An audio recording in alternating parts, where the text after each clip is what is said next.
کس نے دیا ہے؟ جو اس کائنات کا بادشاہ ہے۔ جب آپ بادشاہ کے بیٹے ہیں تو آپ شہزادے اور شہزادیاں ہیں۔ آپ کو اس طرز پر سوچنا ہوگا،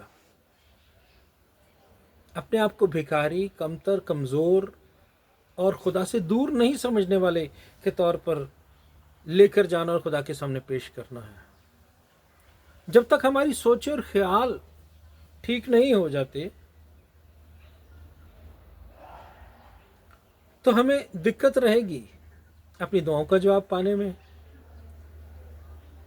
کیونکہ جب آپ اپنے باپ سے کئی دفعہ کچھ کہتے ہیں تو باپ کہتا ہے ٹھیک ہے آج نہیں، میں کل تمہیں دوں گا۔ اس میں باپ کی کچھ مصلحت بھی ہو سکتی ہے، اور اگر خدا باپ کا باپ آپ کو کل کوئی کسی چیز کو دینا چاہتا ہے تو آپ کو کل تک انتظار کرنا پڑے گا۔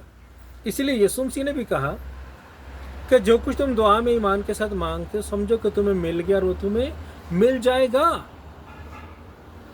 اب مل جانے تک کا جو وقت ہے اس میں آپ نیگیٹو نہیں سوچ سکتے، آپ اپنے باپ کی ذات پر شک نہیں کر سکتے کہ وہ نہیں دے گا، کیونکہ انہی آیات میں جو متی کی انجیل کے 7ویں باب کی 7ویں آیت میں نے پڑھی، اسی کی نیچے جب آپ جاتے ہیں تو وہاں پر لکھا ہے کہ اگر تم برے ہو کر اپنے بچوں کو اچھی چیزیں دینا چاہتے ہو تو آسمانی باپ جو تمہارا حقیقی باپ ہے وہ ہے ہی اچھا، جو محبت سے بھرا ہوا ہے، جو ترس سے بھرا ہوا ہے۔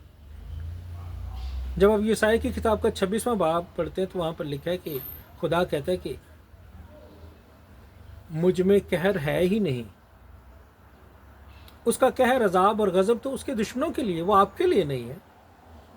آپ پر وہ قہر کی نظر سے نہیں دیکھتا، آپ پر وہ ہمیشہ رحم، ترس اور پیار کی نظر سے دیکھتا ہے، کیونکہ آپ یسوع مسیح میں اس کے سامنے پیش ہوتے ہیں۔ یسوع مسیح نے جو آپ کو رتبہ دے دیا ہے اپنے لہو کے وسیلہ سے، اپنے قربانی کے وسیلہ سے، اس رتبے کو، اس رشتے کو جانے سمجھے اور اس کو لے کر باپ کے پاس ہمیشہ جائیں، اس کو بنیاد بنا کر ہمیشہ باپ کے سامنے کھڑے ہوں، باپ کے پاس جائیں تو آپ کی دعاؤں کا جواب جو ہے نا وہ آپ کو ضرور ملے گا۔ تیسری بات، کھٹکھٹاؤ تو تمہارے واسطے کھولا جائے گا۔ اب جب ہم اس پیسج پر غور کرتے ہیں، تیسرا جو حصہ کھٹکھٹاؤ تو تمہارے واسطے کھولا جائے گا، تو ہم سوچتے ہیں کہ جیسے ایک فقیر کسی کے دروازے پر جا کے کھٹکھٹاتا ہے اور وہ کھولتا ہے اور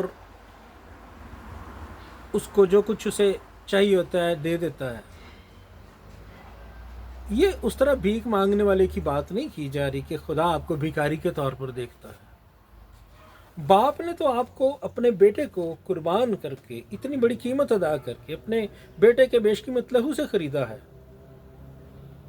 تو کیا وہ آپ کو بھیکاری کے طور پر دیکھتا ہے، مانگنے والے کے طور پر دیکھتا ہے؟ نہیں۔ جب آپ دروازہ کھٹکھٹا رہے ہیں تو آپ باپ کے گھر میں واپس جا رہے ہیں۔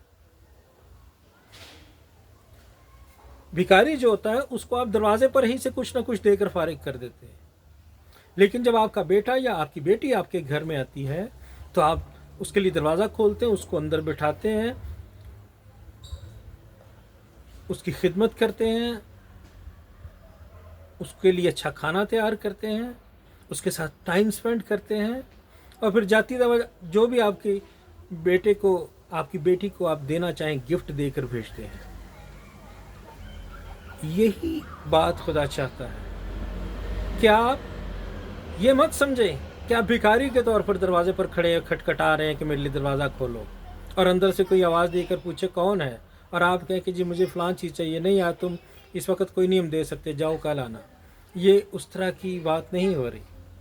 یہاں پر آپ کا ایک خاص انٹروڈکشن ہے، آپ باپ کے بیٹے اور بیٹی ہیں۔ جب آپ اس رشتے کے ساتھ، اس پوزیشن کے ساتھ خدا کے سامنے جائیں گے تو خدا جو آپ کو آپ کے ایمان کی وجہ سے پسند کرتا ہے، کیونکہ کلام خدا میں لکھا ہے کہ بغیر ایمان کے اسے پسند آنا ناممکن ہے۔ وہ ایمان جو آپ کے اندر ہے وہ باپ کو نظر آ رہا ہوگا، آپ کی سوچوں، آپ کے خیالوں، آپ کے دل کو وہ پڑھ سکتا ہے۔ وہ دلوں اور گردوں کو جانچنے والا خدا ہے۔ آپ کے مانگ بولنے سے پہلے ہی وہ جانچتا ہے کہ آپ کس طرح کے اسٹیٹ آف مائنڈ میں ہیں. تو جب آپ اس حق کے ساتھ، اس پیار کے ساتھ جائیں گے تو پھر آپ ضرور باپ کی اس شفقت سے برکت پائیں گے جو اس کے اندر کوٹ کوٹ کر بھری ہوئی ہے. خدا ترس، شفقت، پیار، محبت سے بھرا ہوا خدا ہے. وہ آپ کے لیے سب کچھ کرنا چاہتا ہے. اس لیے آئیے کانفیڈنس کے ساتھ، حق کے ساتھ باپ کے پاس چلیں اور اپنی ضرورتوں، اپنی ساری دعاؤں کا جواب حاصل کریں. خدا آپ کو برکت دے. God bless you all.